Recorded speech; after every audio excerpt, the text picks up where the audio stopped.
경기도 김포을의 박상혁 의원입니다. 국무조정실장님, 혹시 오물풍선 관련돼서 재난안전문자 몇 번 정도 받아보셨습니까?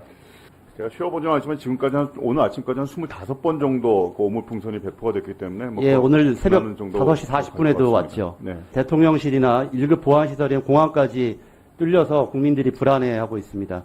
재산 및 인명 피해로도 계속 이어지고 있고요. 제가 자료를 받아보니까 약 5개월 동안 24차례, 오늘까지 25차례, 5,066개 이상의 풍선이 살포되었다고 합니다. 6, 7일에 한 번 꼴입니다. 피해 상황을 좀 봤습니다. 서울시 예를 좀 보니까 재난문자를 총 40회 발생했고 피해 보상 금액이 약 1억 2천만 원이었다는 그런 자료를 받아봤습니다. 보면 패널 파손도 있고 옥상 화재, 타박상과 같은 인명피해도 있습니다. 최고 보상액이 1,500만 원 정도까지 이르고 있습니다. 그런데 더 심각한 거는 우리 1급 보안시설인 이 항공 문제 같은 경우입니다. 항공기 171회가 지연, 회항, 채공 등을 해서 큰 영향을 좀 받고 있습니다. 승객 2만 5천 명이 불편을 겪었다는 그런 언론 보도도 있습니다. 지금 국민들께서 이런 풍선이 나타나면 경찰이나 소방에 신고를 합니다. 경찰이 출동한 건수가 5,544건입니다. 소방이 출동한 건수가 1,500건입니다. 소방관 14,000명, 소방차 2,500대 정도가 출동을 했습니다. 우리 국무조정실에서는 이와 관련되어서 이런 출동을 하거나 하면 여러 가지 비용이 발생하지 않겠습니까? 비용을 추계해 본 적이 있습니까? 그 비용에 대해서는 직접적인 비용은 추계해 본 적은 없습니다. 왜 추계를 안 해보고 있습니까? 우리 통일부 장관은 이런 비용들을 북한에 책임을 물어야 된다고 하는데 정부가 그럴 계획을 갖고 있습니까? 그거는 한번 살펴보도록 하겠습니다. 국무조정실장님, 그러면은 이 오물풍선에 대한 대응에 대한 컨트롤 타워는 어디입니까? 지금 현재는 저희가 합동참모본부 주관으로 해서 그런데 합동참모본부가 하고 있습니다. 제대로 역할을 하지 못한다라는 게 제 생각입니다. 보시죠. 지난 10월 4일날 24차 오물풍선이 있었습니다. 예를 들어서 김포 같은 경우도 보면 군에서는 오물풍선이 경기도에 27개가 낙하했고 김포를 포함해서 경기 남부에 3개가 낙하했다고 보고를 했습니다. 정확한 결과는 2, 3일 걸린다고 얘기합니다.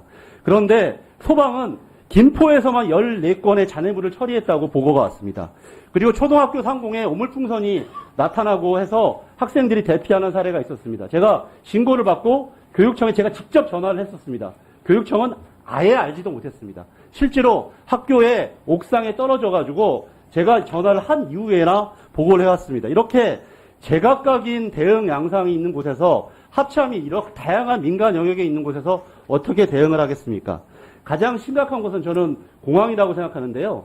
지금 북한이 공항을 타겟팅해서 여러 가지 풍선을 보내고 있습니다. 활주로 혹은 이착륙이 중단된 것이 총 7건입니다.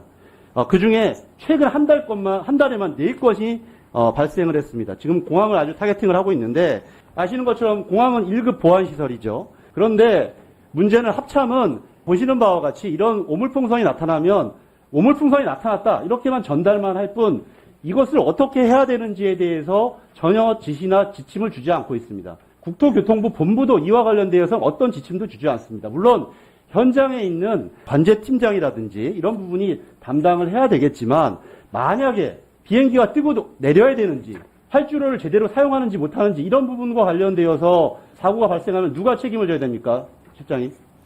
사실은 지금 현재 잘 아시는 것처럼 오물풍선에 대해서 대응하는 방안에서 지금 정부가 생각하는 바는 일단은 오물풍선이 지상에 착륙을 한 이후에 그걸 수거를 한다는 걸 그렇기 알고 계실 때문에 겁니다. 합참은 아까 말씀한 것 같은 이런 항공 제어라 이런 것을 합참이 할 수 없지 않습니까?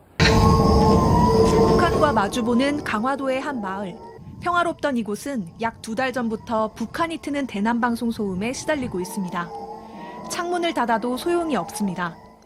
주민들이 활동하는 낮에도 잠을 자야 하는 밤에도 24시간 소음은 이어집니다. 이 강화도뿐만 아니라 지금 김포시에도 이런 음성이 이런 귀신 소리가 매일 들리고 있습니다. 민방위법을 최근에 이런 보상 때문에 소위를 통과한 것 같은데 예. 이런 음성이나 이런 정신적 고통을 포함할 겁니까 안 할 겁니까? 이 부분에 대해서 다양한 방안을 제가 강구를 하고 있고요. 이 부분에 대한 피해 보상에, 그러니까 피해 지원에 대해서도 정부가 최선의 노력을 다하도록 하겠습니다. 아까와 같이 공항에서 비행기가 회항, 체류 이런 거 할 경우에 정신적인 부상, 그 다음에 그런 걸로 인한 여러 가지 불편 이런 것들도 보상책에 들어갑니까? 정신적인 피해의 범위가 어느 정도 될까지 관계부처가 좀 협의를 해봐야 될 것 같고요. 지금 말씀 주신 것처럼 저 강화도 지역의 소음 문제는 상당히 주민들께 큰 피해가 되고 있기 때문에 그 부분에 대해서 막을 수 있는 방법을 찾도록 하겠습니다. 적경 지역에 저런 소음 피해로 인한 통계를 확보하고 있습니까? 저희가 직접적으로 지금 확보를 하고 있지는 않는데 언제든지 확보는 할 수 있습니다. 자, 이제 마무리해 주십시오. 지금 네, 아까 박의원님. 서울시 같은 경우는 1억 5천만 원 정도의 보상이 나갔다고 하지만 경기도는 한 차례에 걸쳐서 6천만 원까지 보상이 안 됐습니다. 즉 지자체마다 보상 시기도 다릅니다. 자. 그렇기 때문에 우리 국조실에서 통합적으로 관리하고 컨트롤 타워가 필요하다고 저는 생각이 되거든요. 이번에도 양상을 아까도 보여드렸습니다만 각기 제각각이고 정보가 공유도 안 되고 있고 여러 가지 부는 예를 들면 수거까지는 할 수 있겠지만 피해 보상이라든지 항공 사례들 예를 들었지만 정확한 지침을 네. 내릴 수 있는 기관이 아니지 않습니까?